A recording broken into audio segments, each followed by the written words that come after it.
Meni se zdi tako ta sporočilnost teh medvedkov nekaj izredno lepega, ker spodbujajo neko strpnost, miroljubje, povezanost, ljubezen med ljudmi. Sem se odločil, da prikažem to sporočilnost.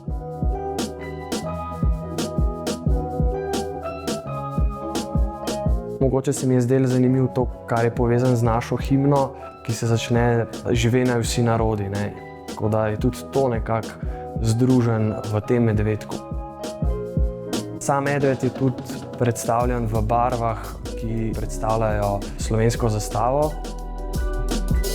Imamo v bistvu preplet različnih obrazov in to so obrazi ljudi, ki so pomembni za slovensko kulturno zgodovino. Najbolj izpostavljeni v ospredju so France Prešeren, Ivana Kobilca, Primož Trubar pa Ivan Cankar.